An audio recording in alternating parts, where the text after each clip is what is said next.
कोई मदिरापान में डूबा है, कोई वेश्यावृत्ति में डूबा है, कोई मांसाहार में डूबा है, कोई गलत काम में जुए आदि में डूबा हुआ है। तुम छुड़ा छुड़ा कर रह गए कि मत जा, मत कर, तुम छुड़ा छुड़ा कर रह गए। तो शिव महापुराण का एक बड़ा सुंदर भाव वर्णन करा गया हमारा, बड़ा सुंदर भाव। महाराज शमी के 5 पत्ते, बेलपत्री के 5 पत्ते, बेर के 5 पत्ते, क्या क्या चीज है जरा जम के बोलो।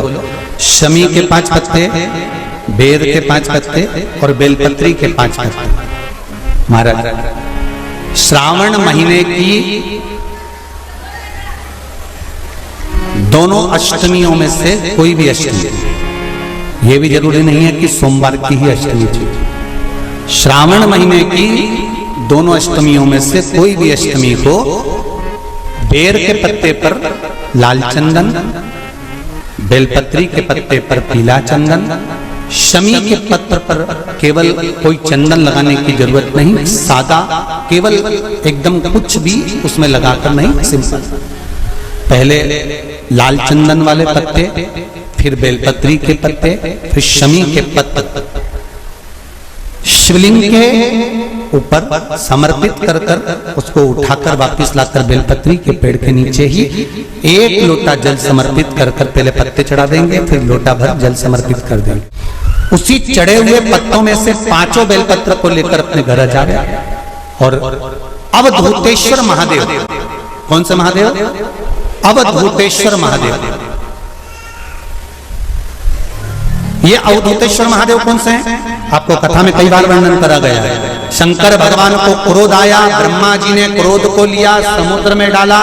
उस रूप को क्रोध का एक रूप था, क्योंकि जो मदिरा पान करने वाले होते हैं, व्यसन करने वाले होते हैं, गलत काम करने वाले होते हैं, इनको सुधार करे जाओ। जितना तुम समझाओगे ये उतना आग बबूला होंगे। तुम बच्चों से कहोगे गलत लड़के के साथ रह रहा मत रहे, तो और ज्यादा क्रोध करेगा, और चिड़चिड़ करेगा, और अपशब्द कहेगा। तो ये क्रोध को संयमित कर देगा। अवधूतेश्वर महादेव, अवधूतेश्वर महादेव का स्मरण कर 5 पत्तों को लेकर आइए।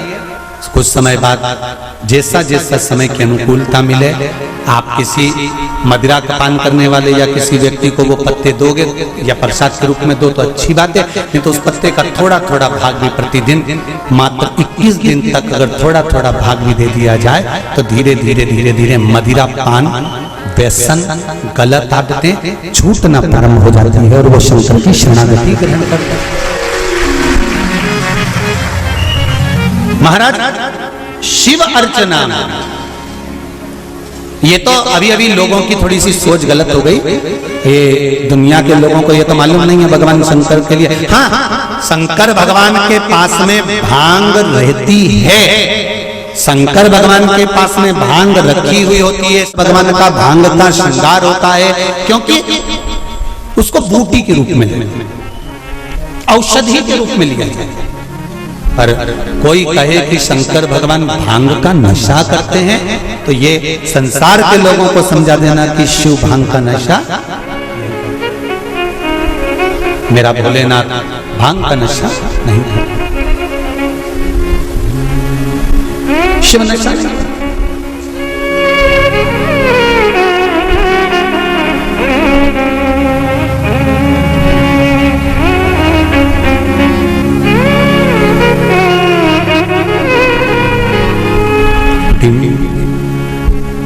महाराज शिव भांग का नशा, शंकर औघड़ी,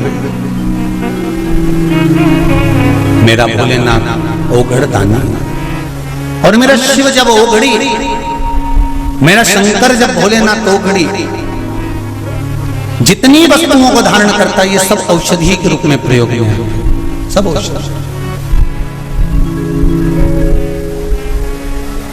महाराज कथा कहती है, यदि गलत मार्ग पर पति गया है तो उसको सत मार्ग पर लेकर आए,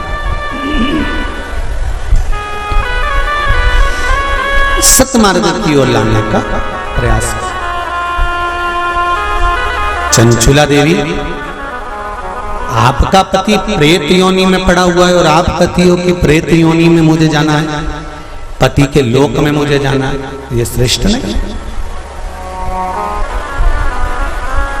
गलत मार्ग पर कोई चला गया है तो उसको सत मार्ग पर खींच कर लाने का काम किसका है? जम के बोलो जरा। धर्म पत्नी का है कि अगर पति गलत मार्ग पर चले गया तो उसको खींच कर लिया।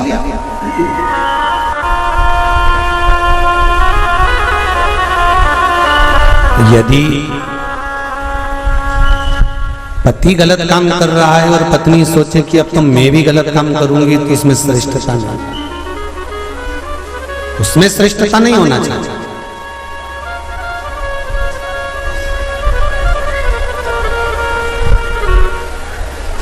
अब मेरे उघड़दानी मेरे भोलेनाथ ने कहा, चंचुला तुम्हारा पति प्रेत योनि में पड़ा हुआ है,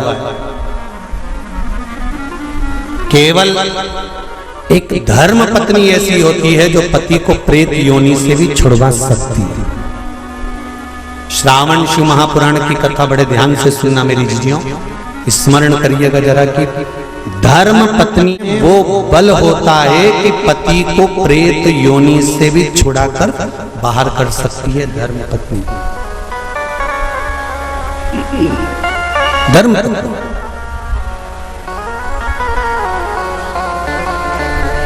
अब चंचुला देवी ने पूछा, मैं क्या करूं?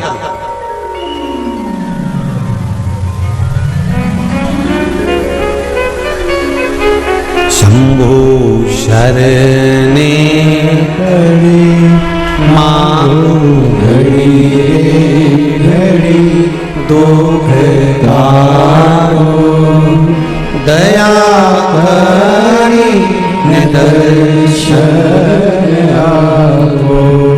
चंचुला देवी पूछ रही है कि मुझे करना क्या है? पति को प्रेत योनि से कैसे मुक्त किया जा सकता है? ध्यान से सुनना रे भाई। कई लोग कहते हैं कि श्राद्ध पक्ष आ गया, ये कर लेना चाहिए तो प्रेत योनि से मुक्ति हो जाएगी। पितरों की शांति के लिए ये कर लेना चाहिए तो पितृ मुक्त हो जाएंगे। पहले तो एक बात अच्छे से समझ लो,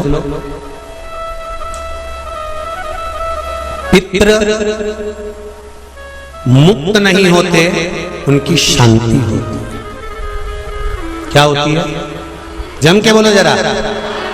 उनकी शांति होती है। जब आप किसी तीर्थ में स्नान कर रहे हो, जब आप किसी तीर्थ में हो, स्नान कर रहे हो, पुण्य कर रहे हो, सत्कर्म कर रहे हो, भजन कर रहे हो, कीर्तन कर रहे हो, मंत्र जाप कर रहे हो, तो उसका एक अंश, एक भाग हमारे पूर्वजों के खाते में, हमारे पितरों के खाते में जाता है,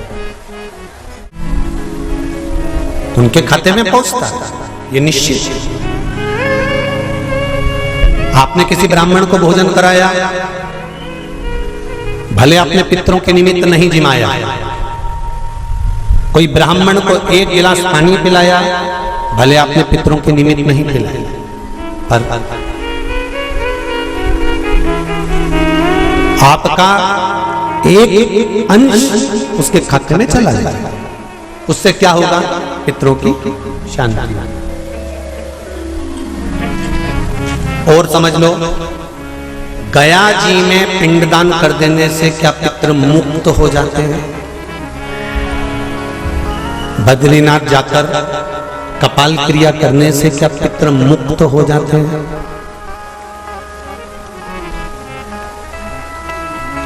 भाई,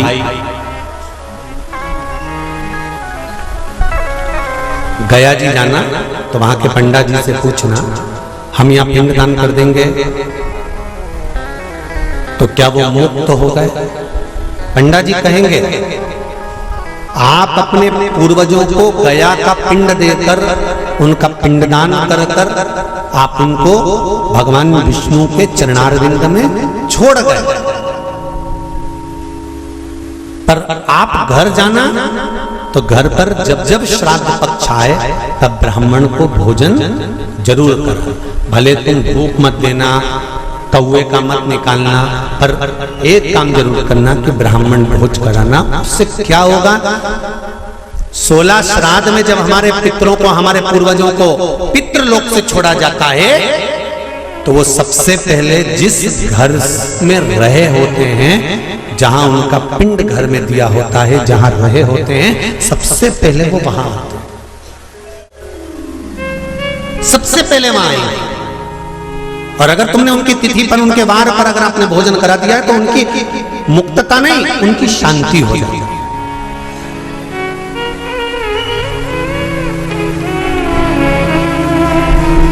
पितरों की मुक्ति कैसे है, उनकी मुक्तता कैसे है, प्रेत योनि की मुक्तता कैसे है?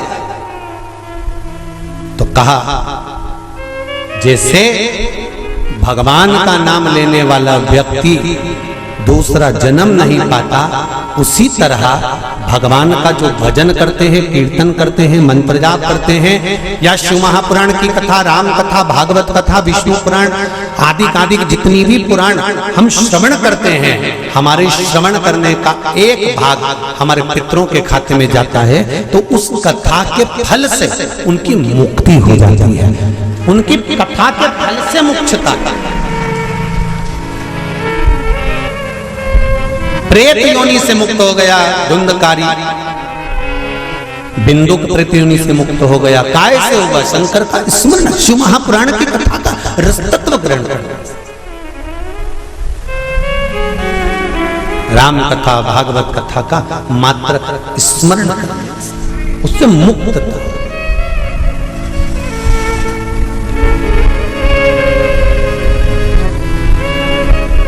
श्राद्ध पक्ष में चाहे चतुर्मास के अंतर्गत श्रावण का जो महीना चल रहा है, इस श्रावण के महीने में आप जो भगवान शंकर को 2 लोटे से जल चढ़ा रहे हो, 2 लोटे नहीं हो, घर में 2 कलश नहीं हो, तो कलश के ऊपर एक कटोरी भी रखकर लेकर 2 कटोरी से आपने अगर जल समर्पित करा है, इसका एक अंश हम पहले भी कथा में कहकर आए हैं कि आप शंकर भगवान को जब जल चढ़ाते हो, शंकर भगवान को जब जल समर्पित करते हो, उसका एक अंश घर में रहने वाले प्रत्येक मनुष्य के, प्रत्येक जीव के खाते में। सारी समस्या का हल, जम के बोलो जरा, 1 लोटा जल, ये सारी समस्या का। भगवान शिव कह रहे हैं, चंचुला तुम प्रेत योनि में मत जाओ, अपने पति को प्रेत योनि से खींचकर कैलाश धाम लेकर आ जाओ। इसको धर्म पत्नी कहते हैं, जो पति से कह दे कि तुम गलत काम कर रहे हो, ठीक है वो अपनी जगह पर धर्म पत्नी का फर्ज है कि वो गलत काम करने वाले पति को भी धर्म का पथ निश्चित करे, धर्म का काम। तेरा ही दिया मैंने खाया पिया है, तेरा शुक्रिया तेरा शुक्रिया। चंचुला देवी ने पूछा कि मेरे पति को प्रेत योनि से छुड़ाकर आपके चरणों में लाने का तरीका क्या है, उसका तरीका है क्या? तो कहा उसका केवल एक तरीका है। भगवान शंकर कहते हैं एकाग्र चित्त होकर कोई अगर मेरा गुणगान करे, शिव कह रहे चंचुला देवी, शंकर का मात्र गुणगान करने वाला, शिव महापुराण की कथा को मात्र श्रवण करने पर तेरे पति प्रेत योनि से छूट जाएगा। चंचुला देवी ठहाका लगाई, हंसी, मुस्कुराई,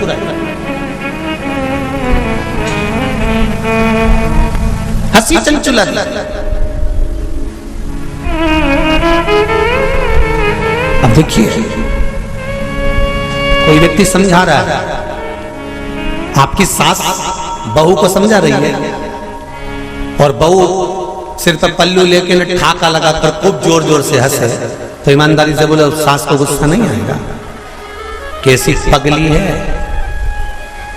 अकल बेच खाई इसने, मैं समझा रही हूं और ये ठिठोली बना रही है। मैं इसको समझा नहीं हूं और ये मेरे ऊपर हंस रही है। सास बहू को समझाए और बहू खूब ठाका लगा लगा कर हंसे तो सास को बुरा लगता है। शंकर भगवान के सामने चंचुला देवी हंसी पर मेरे शिव जी को बुरा नहीं लगा। क्यों? शंकर भगवान कहते हैं कि ये मनुष्य का शरीर जो मिला है ना, 60 साल 50 साल 70 साल 80 साल 90 साल 40 साल, आजकल उम्र की कोई सीमा है क्या? 100 वाले 90 वाले तो बहुत कम मिलेंगे साहब। जितने भी मिलेंगे आप कहीं पर भी सूचना पाओगे 65 का था, 70 का था, 72 का था, 80 की तो बॉर्डर कबड्डी जैसे छूटे आते हैं कहीं कहीं के। 80 85 और 90 की बॉर्डर तो कबड्डी जैसे छूटे आते हैं। कहीं कहीं के होते हैं जो तू करते करते वहां तक पहुंचते हैं और 80 90 की उम्र को छू के फिर आते हैं। नहीं तो आज का जमाना तो 70 हो जाए, 80 70 75 70 75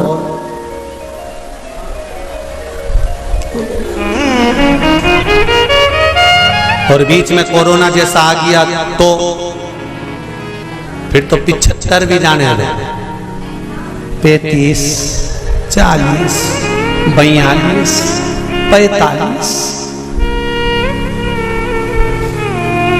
और अभी भी देखो, आप देखिएगा जो कोरोना महामारी में जो बुढ़े बुढ़े लोग हैं ना, कई बुजुर्ग लोग आज भी हैं और उन्हीं के पड़ोस में रहने वाला कोई 33 साल का, कोई 40 साल का, कोई 45 साल का, कोई 50 साल का, उन्हीं के पड़ोस में रहने वाला। और कई कई बूढ़ी बूढ़ी माताएं तो आज भी कह देती हैं भगवान हमको उठा देता, इनको बेचारे को बचा देता। भगवान भी मन में सोच रहे डोकरी को कौन ले जाए। अरे भाई हंसते हंसते मृत्यु भी उसकी आती है जो शंकर का उपासक होता है, भगवान का भजन करने वाला। हंसते हंसते मृत्यु भी उसी की आती है जो शिव का उपासक है। नहीं तो इंजेक्शन बॉटल और शरीर सड़ रहा है, पड़ा है।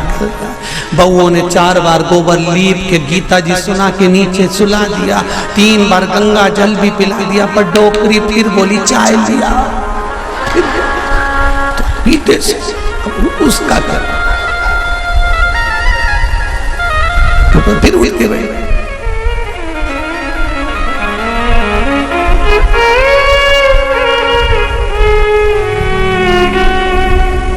अरे भाई तुमको अगर बगीचे का सबसे सुंदर फूल पसंद है, तुम एक से बढ़कर एक बगीचे में गए पर फूल वही तोड़ते हो जो तुम्हें पसंद आता है। मेरा महादेव संसार में से उसी को उठाता है जो महादेव को पसंद आता है। ये शिव है जो महादेव को पसंद आता है, नहीं उठाएगा जब तक तुम चाहे गीता जी सुना दो, चाहे गंगा जल पिला दो, चाहे किसी महाराज से पूछ कर कितना भी दान करा दो। हमने काहे दान कर दी, पंडित जी को बुला के गाय भी दिलवा दी, एकादशी भी छोड़ दी, पर ये नहीं छूटी।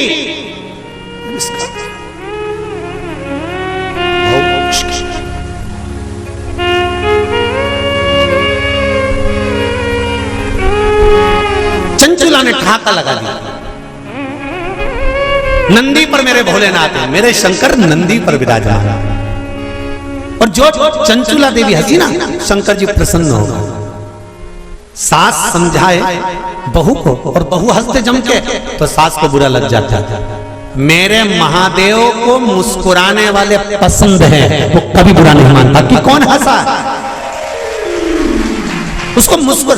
इसलिए आपको कथा में कहा, आपके पास में अगर एक लोटा जल नहीं है, बेलपत्र नहीं है, आपके पास में चावल का दाना नहीं है, फूल नहीं है, तो क्या कहा था, शंकर जी के मंदिर में जाना और उसको देखकर एक स्माइल कर कर मुस्कुरा कर भी आ जाना। शंकर जी भी समझेंगे इतना दुख इसकी जिंदगी में है तो वो भी मुस्कुरा रही है, तो पार्वती जी भी कह देगी चिढ़ा रही है, काय का मुस्कुरा रही है। वो चिढ़ा के कह रही है कि दुख तुमने दिया है तो मिटाओगे भी तुम, इसलिए मैं मुस्कुरा रही हूं कि मेरे दुख को मिटा देना।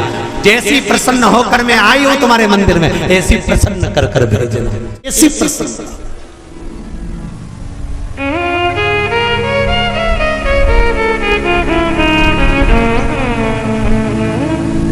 हो लिखन वाले तू हो के दयाल लिखना, मेरे हृदय अंदर सतगुरु का प्यार लिखना।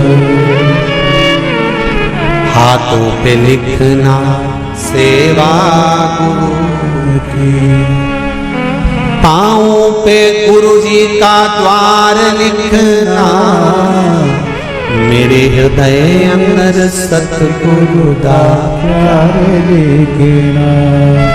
नैनों में लिखना दर्शन गुरु के, शिव रूपी गुरु मिल जाए तो दर्शन। होठों पे शिव जी का नाम लिखना, मेरे हृदय अंदर सतगुरु का प्यार लिखना। इन शब्दों में मेरे गुरु शिव रूपी गुरु का नाम, शंकर का नाम, इससे ज्यादा मुझे कुछ नहीं चाहिए, इससे ज्यादा मुझे कुछ नहीं चाहिए। चंचुला देवी हंस दी, मुस्कुराई, ठाका लगाया, शंकर जी को पसंद आया। अब और अच्छी बात सुन लो, बहुत अच्छी बात है, श्रावण शिव महापुराण में मिली है। वो तो ये दोनों जजमान थोड़े दमदार अच्छे मिले हैं ना, तो कथा का भी एक आनंद श्रावण के महीने में मिल रहा है। जरा देखिए, जरा सुनिएगा। सारे राक्षसों की कथा निकाल लो तुम आज घर पे जाकर, रावण को निकालना।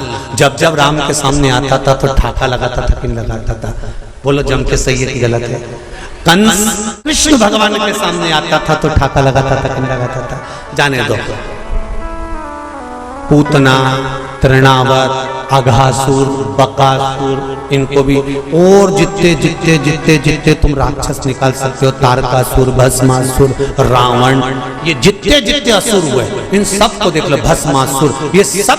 और भी तुम जितने सीरियल निकाल सकते हो, नाटक, उनमें देखना।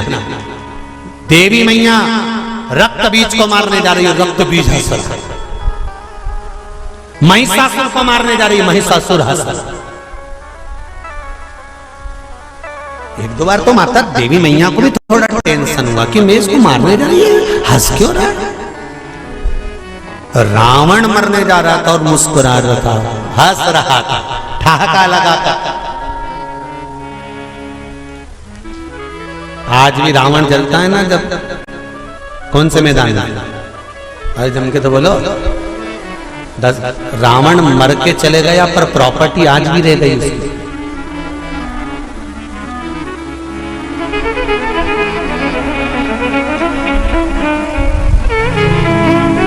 रावण चला गया था पर पूरे भारत में प्रॉपर्टी आज भी रावण के नाम से है। तुम्हारे जिस जिस नगर से तुम आए हो वहां पे आज भी मैदान का नाम, जरा जम के बोलो, दशहरा मैदान।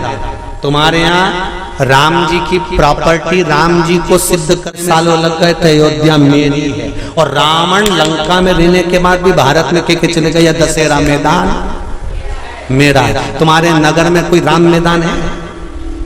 अरे बोलो तो जब कृष्ण मैदान है नहीं, पर पूरे भारत की भूमि पर हर गांव नगर शहर में एक मैदान जरूर मिले, दशहरा मैदान। इसलिए तो रावण हंसता था, मुस्कुरा, प्रसन्न होता, आनंदित होता।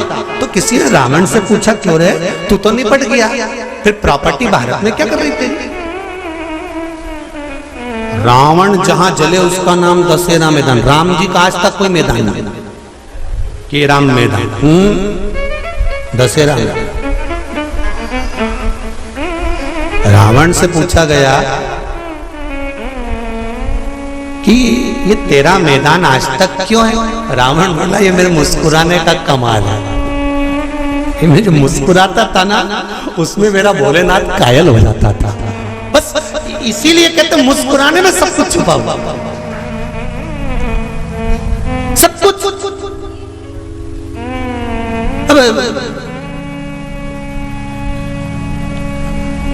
पहले हमारी आदत थी, हम सीहोर में अगर कोई शांत भी हो जाता था तो उनके यहाँ जाते थे, तो उनकी बहुएं रोती थी ना तो वो हमको देख के चुप हो जाती थी। उनको मालूम है अगली कथा में बोल देगा,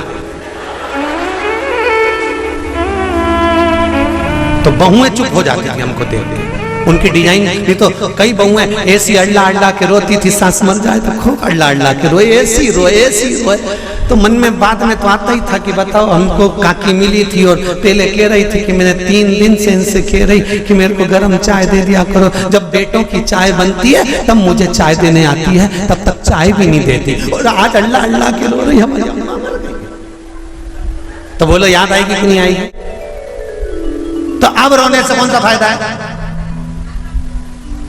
इसीलिए निवेदन है 25 लाख की गाड़ी में बैठने वाले भी एक दिन 25 रुपए के लोटे में भर के गंगा जी चले जाता।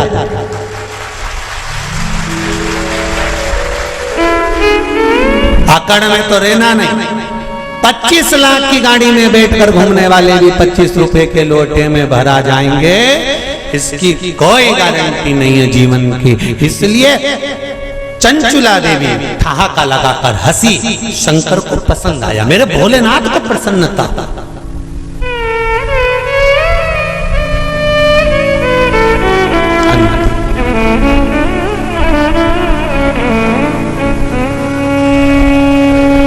मृत्यु की घड़ी में मौत तुम्हारे सामने खड़ी है और तुम्हारे चेहरे पर स्माइल होगी ना, तो यमराज भी टेंशन में आ जाएगा कि ये हंस क्यों रही है। तुम रास्ते से निकल कर जाओ, एक प्रैक्टिकल छोटा सा करके देखना, तुम रास्ते से निकल कर जाओ, जाते जाते जाते जाते थोड़ा सा मुस्कुरा कर चले जाओ तो 4-6 दुकान वाले टेंशन में रहेंगे। बोलो सही है कि गलत है? 4-6 दुकान वाले टेंशन में रहेंगे। हंसा क्यों, ये हंसा क्यों, ये हंसी क्यों, क्या काम है? मृत्यु की सैया पर प्राण छूट रहे और तुम्हारे मुस्कुराहट है, और मुस्कुराहट किस चीज की है? अंत समय प्रभु आना पड़ेगा, वचन दिया तो निभाना पड़ेगा। आए ना आए प्रभु फोटो कबीरा, अंत समय भोले आना पड़ेगा। कोई आए ना आए, अंत समय पर मेरा महादेव आए। अंत समय पर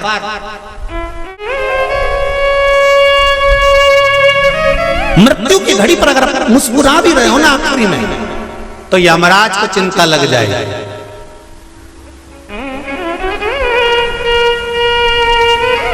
और सरल समझ लो, लिफाफा देने स्टेज पे चढ़े दूल्हा दुल्हन को, और उन दोनों को देख के एकदम जम के हंसते, दोनों टेंशन में जाए। दो पत्नी पति से कहे,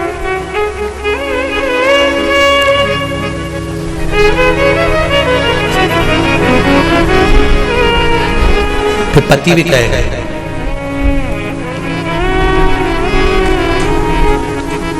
फिर धीरे से कानाफूसी होगी, ये हंसा क्यों?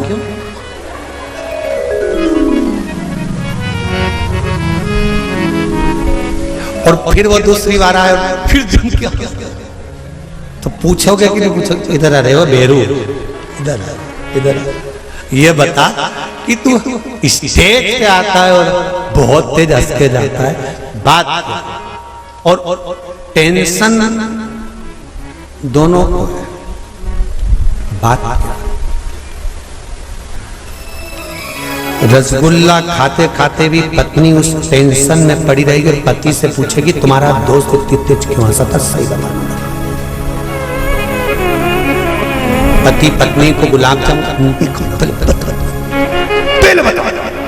वो हंसा क्यों, ठाका क्यों लगाया, अंत समय में अगर चेहरे पर प्राण छूटते समय भी मुस्कुराहट होगी तो यमराज भी शंकर जी के पास जाकर पूछेगा कि इस मुस्कुराहट का कारण क्या है। शंकर जी कह देंगे ये मेरा भक्त है, मुस्कुराता है, इसके चेहरे पर स्माइल है, ये मुस्कुराता है। मृत्यु तो आना है, निश्चित है, पर मौत में भी जो प्रसन्न रह रहे वो संत, वो साधु, वो सन्यासी, वो तपस्वी ही हो सकता है। अंत समय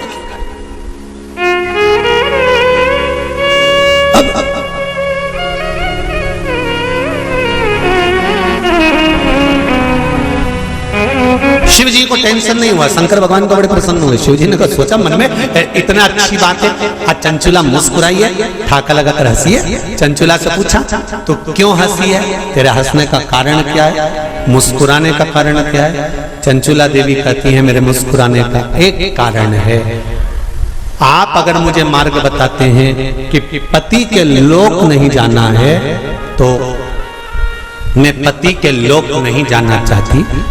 ये बताओ कि मेरे पति को इस कैलाश पर आपके चरणों में कैसे लाया जा सकता है।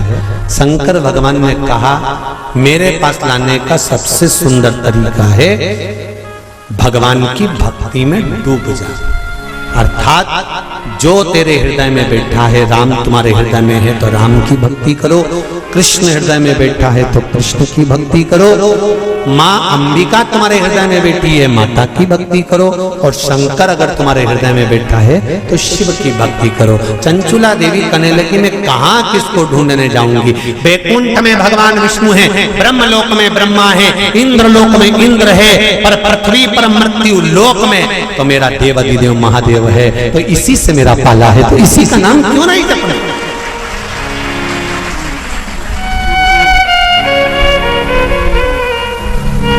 मैं शिव का नाम क्यों ना जप। महाराज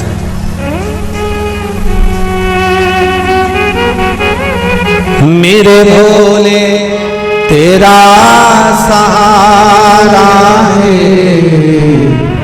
मेरी नैया का तू किनारा है।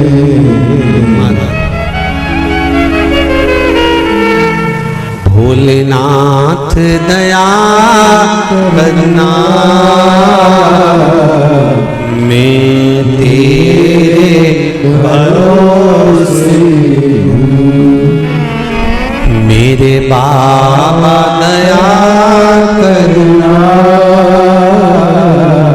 मैं तेरे भरोसे।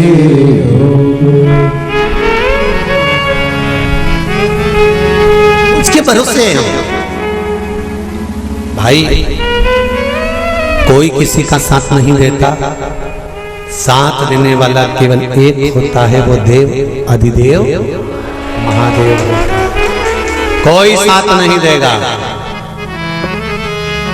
तन में उठेगी ज्वाला कोई पास न आने वाला, जब तन में उठेगी ज्वाला कोई पास न आने वाला,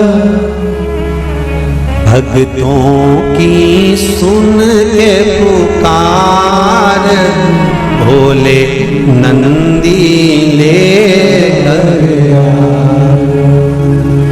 मेरे दीन बंधु भगवान नंदी पर चढ़े गया, जब आए मरण का मौका कहीं हो ना जाए धोखा, जब आए मरण का मौका कहीं हो ना जाए धोखा, मेरे प्राण छूटे भोलेनाथ तुम नंदी ले आ जा,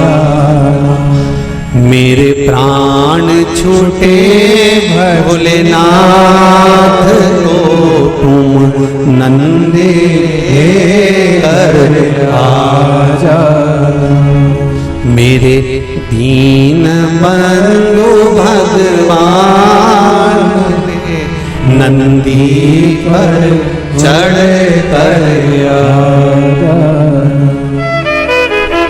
जब आए मरण का मौका कहीं हो ना जाए होगा, जब आए मरण का मौका कहीं हो ना जाए होगा, मेरी सैया छूटे भोलेनाथ तो तुम नैया ले कर आना, मेरी सैया छूटे भोलेनाथ तो तुम नैया ले कर आना, मेरे दीन बंधु भगवान नंदी पर चढ़ कर आजा।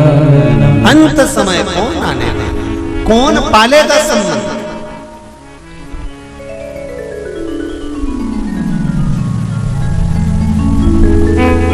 संत कहते हैं तेरा तेरा दिन याद करे क्यों रे नर सुमिरन क्यों न करे। कितने दिन? केवल तेरा, बाकी के दिन मुक्ति झड़े क्यों रे नर सुमिरन क्यों न करे। बाकी के समय तो खूब मुक्ति से गुलाब जामुन भजिया पकोड़ा आलू चना की सब्जी और रायता खूब चरे। कौन तुझे याद करे?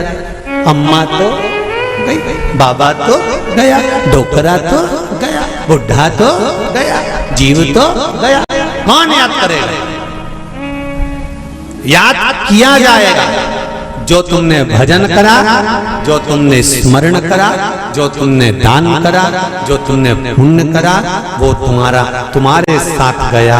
दुनिया याद रखे चाहे ना रखे, मेरा देव अधिदेव महादेव जरूर याद रखेगा कि तूने कीर्तन किया है, तूने मंत्र जाप किया, तूने स्मरण याद। चंचुला कह रही है भोले बाबा शंभुनाथ हे त्रिकालदर्शी है कैलाशी है अविनाशी, आप हो मेरे पति के धाम में, अब मुझे नहीं जाना, मुझे पति लोक में नहीं जाना, क्योंकि मेरा पति तो प्रेत योनि में पड़ा हुआ है। उस योनि से मुझे मुक्त करा कर लाना।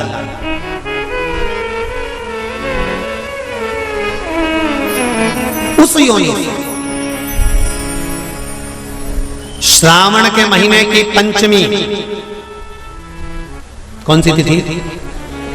पंचमी, चाहे शुक्ल पक्ष की हो चाहे वो कृष्ण पक्ष की। श्रावण महीने की पंचमी के दिन शंकर भगवान पर जिस परिवार के व्यक्ति का कांवड़ जल हमने बताया है आपको, जरूरी नहीं है कि डंडा बांधकर 2 कावड़ के जल के लोटे लेकर जाओ, आप अपने हाथ में भी 2 पात्र लेकर जा सकते हैं। पंचमी तिथि के दिन हाथ में 2 लोटे जल के, 2 कलश जल के जब हम शंकर भगवान को चढ़ाते हैं तो ऊपर जो कमंडल होता है शिव जी के ऊपर जलधारी होती है, जिसमें जया, विषहरा, शामली बारी, दौतली और देव शंकर भगवान की 5 बेटियां जिसमें विराजमान होती हैं। जब हम जल समर्पित करते हैं, हमारे पीढ़ी में, परिवार में अगर कोई अधोगति में मर गया होता है, कुंवारी अवस्था में चले गया होता है, गर्भ में मर गया होता है, गर्भ के बाहर निकलकर भी अगर कुंवारी अवस्था में चले गया होता है, तो श्रावण महीने की दोनों पंचमी पर परिवार का अगर कोई एक व्यक्ति भी जल चढ़ा देता है शंकर भगवान पर, तो सर्प की योनि में नहीं पड़ता, जीव मुक्त हो जाता, प्रेत योनि में सर्प की योनि से मुक्त हो जाता।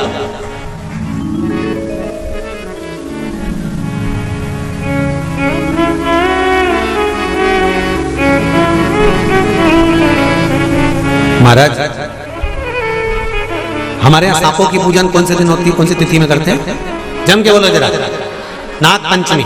नाग पंचमी का मतलब क्या है? सांपों की पूजन करो। नाग पंचमी का मतलब होता है शंकर जी के मंदिर में जाकर एक लोटा जल समर्पित कर दो। उसका कारण क्या है कि हमारे परिवार में, हमारे कुटुंब में कोई कुटुंब में, परिवार में कोई 7 पीढ़ी के अंतर्गत भी अगर कोई जीव तड़प रहा होता है, पड़ा हुआ होता है, उसकी मुक्ति नहीं होती है, तो पंचमी का चढ़ा हुआ जल जीव को प्राप्त हो जाता है और वो जीव तर जाता है, उसका फिर जन्म नहीं होता, वो तर। इसको मुक्तता का, इसको मोक्षता का।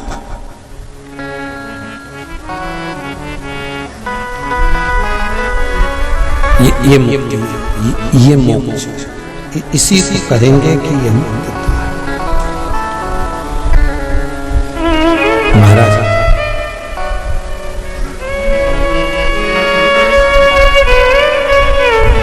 चढ़ाते हो आप लोग पंचमी के दिन, चाहे नाग पंचमी हो, चाहे श्रावण महीने की शुक्ल पक्ष की, चाहे कृष्ण पक्ष की पंचमी हो,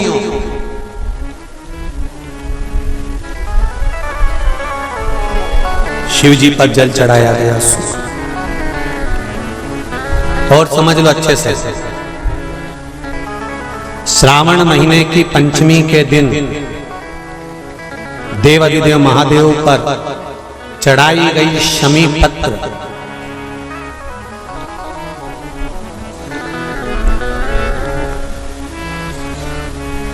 शंकर भगवान पर चढ़ाई गई शमी पत्र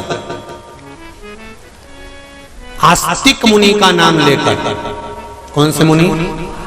आस्तिक मुनि का नाम लेकर शमी पत्र को वापस उठाकर उसको अपने दरवाजे की चौखट पर कहीं पर भी या द्वार पर कहीं पर भी एक ओर रख देने पर घर के अंदर, बगीचे के अंदर सर्प प्रवेश नहीं करता।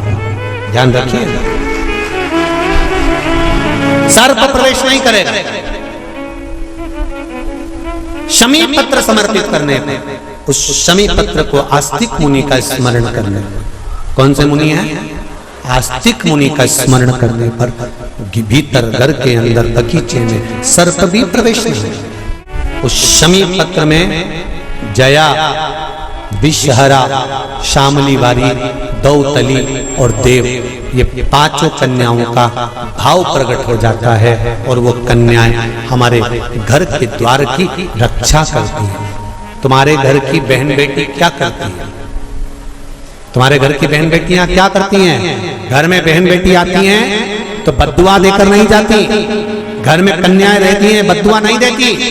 घर की बेटियां जब दरवाजा छोड़कर शादी कर वाले दिन, विदाई के दिन अगर जाती भी हैं तो बेटियां हाथ में धान भरकर फेंक कर जाती हैं कि मेरा मायका खूब फले फूले आगे बढ़े। छापे लगाकर चली जाती हैं कि हमने हमारी जीवन की सारी दौलत, जीवन का सारा सुख अपने मायके में दे दिया है। वो बेटियां तो जया,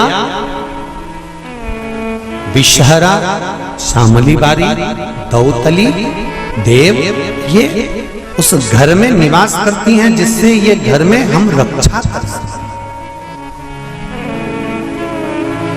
रक्षा कर सकें। श्रावण शिव महापुराण की कथा में, कल की कथा में एक वर्णन आएगा, उसको ध्यान से सुनिए।